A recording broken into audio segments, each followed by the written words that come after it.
making a mid-sagittal cut on the brain. So a mid-sagittal cut is right through the two hemispheres, left and right hemisphere, and this will reveal from a medial view the internal structures of the brain. This right here, attached to the dura mater, is the pituitary gland, which releases a lot of hormones.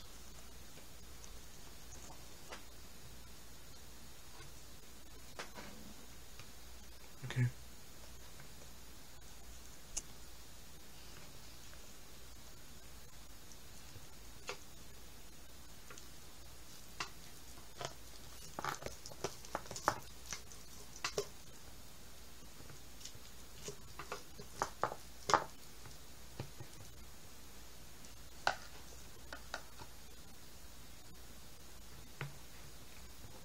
We just made a mid-sagittal cut on the brain. You look closely and you can see the various brain structures, and I'll just explain what they are right now.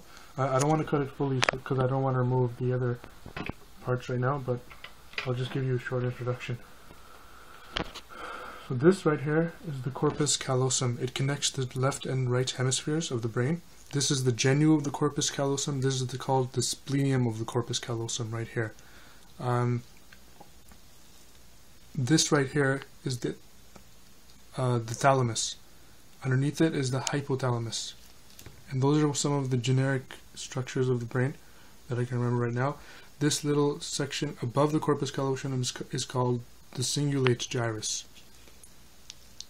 And now if we turn to a ventral view of the brain, which is below, these two areas of white matter, and white matter being axons in the CNS, they are called the olfactory bulbs. This is called the lateral olfactory tract and the medial olfactory tract in their proximity to the two locations. This thing right here is called an optic nerve. It's a sensory nerve that sends sensory information from the eyes for vision. This little piece here is called the uncus. The little sticks out, and the uncus is part of the piriform lobe. This line that goes all the way down here is called the ventral median fissure. This is the spinal cord, and this whole thing is called the brainstem. Part of the brainstem is right here, this thing that sticks out called the pons. This thing underneath it, the trapezoid body. Parts on the side called the olives. And right here, this other thing that sticks up, it's called the pyramidal tract. Now you can see a few blood vessels. The blood vessels start from the vertebral arteries. This is called the basilar artery. This is the superior cerebral artery. And this is the posterior cerebral artery. And then it gets a little bit messy after that. But you can see this little hole in the middle is called the infundibulum, and the thing that surrounds it is called the tuber cinereum. Past that, which is hidden by blood vessels, but there's an area called the mammillary body, and around that, right here, this is one of them. There should be another, but it's hidden again. This is called the oculomotor nerve. It's responsible for moving the eyes. And on the brainstem again, there are two nerves, which you can barely see, but they are called the abducens nerves. They control the lateral movement of the eyes. And again on the brainstem, we can't really see them because they're not attached. There should be the hypoglossal nerves. They are also cranial nerves that control the movement of the tongue. And then on the sides of the brainstem, there are a number of cranial nerves, which you can't see all of them, but it starts with the trigeminal nerve, then the facial nerve, then the vestibulocochlear nerve, then the glossopharyngeal nerve, and then finally the vagus nerve. The trigeminal nerve, it controls clenching of the teeth and facial sensation.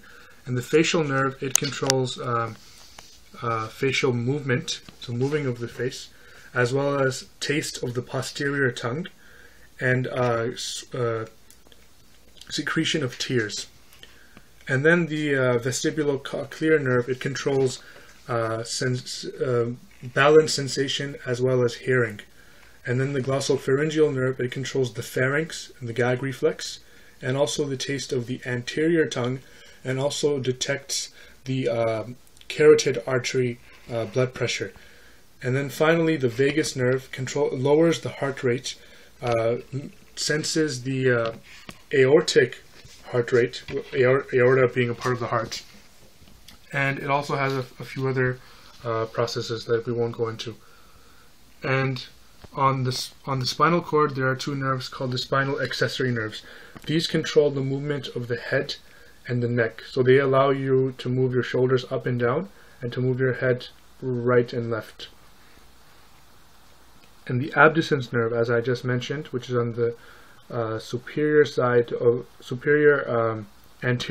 of the spinal cord, the abducens nerve, it controls the movement of your eyes. And those are pretty much all the cranial nerves on the bottom of on the ventral side of the brain. And on the back side of the brain, this thing right here is called the cerebellum. This whole thing is called the cerebrum. The cerebellum is primarily involved in movement control, and there are various parts to the cerebellum. So there is the at the front right here. This is, first of all, you have to look at it from this vantage point, where it starts with the it's called the primary fissure. It's a big groove that goes through it. It should be around here. This is where the primary fissure is. After the primary fissure, there's a structure known as the simplex, and then the tuber vermis, and then the pyramis, and then the uvula, or also known as uvulus, and then the nodulus right at the bottom. And before the primary fissure, on the anterior side, there are the structures known as the culmen, the centralis, and then finally the last structure, it's known as the lingula. So this anterior side is known as the anterior lobe of the cerebellum, and this posterior side is called the posterior median lobule. And on the sides of the cerebellum, on the medial side, the lateral sides of the cerebellum, there are over here the ansiform lobule, and then dorsal to that, the perimedium lobule, and then lateral to that, there is the paraflocculus. There are these two structures, and lateral and to that, and lateral anterior to that is the flocculus. And that is a basic overview of the brain, and we'll look at the sulci and gyri. The sulci are the grooves, and the gyri are the spaces. So as you can see from the dorsal view of the brain, you can see a lot of the sulci here, and this one contains meninges, and this side does not. Meninges is the outer covering, composed of the dura mater, the heart outer covering over here, as you can see. And that's the heart outer covering of the brain. Underneath that is the arachnoid membrane, subarachnoid membrane. This is this thing you see here. It looks like a spider web, and underneath that is called the pia mater, which kind of resembles cellophane. As you see here, the various gyri and sulci. So this is called the endomarginal sulcus, the marginal sulcus, and finally the ectomarginal sulcus. And then past that is the what is known as the suprasylvian sulcus. And then if you look at it from this vantage point, there is the ansate sulcus, the precoronal gyrus. Gyrus is a space, while sulcus is a groove. And right beside the precoronal, lateral to the precoronal gyrus, there is the precoronal sulcus. Those are pretty much the basic sulci overview. And now for the gyri, we have the endomarginal gyrus, the marginal gyrus, and then the ectomarginal gyrus. And then past that, we have the caudal suprasylvian gyrus, and then its counterpart, the rostral suprasylvian gyrus over here. And then beyond the caudal suprasylvian gyrus, we have the caudal ectosylvian gyrus. And that's a basic overview of the various gyri. And then if we finally look at the brain from a lateral view, but without the mid-sagittal cut, we see here This line here is called the sylvian sulcus, and then over here, this is called the diagonal sulcus. This here again is the uncus, and this is the piriform lobe.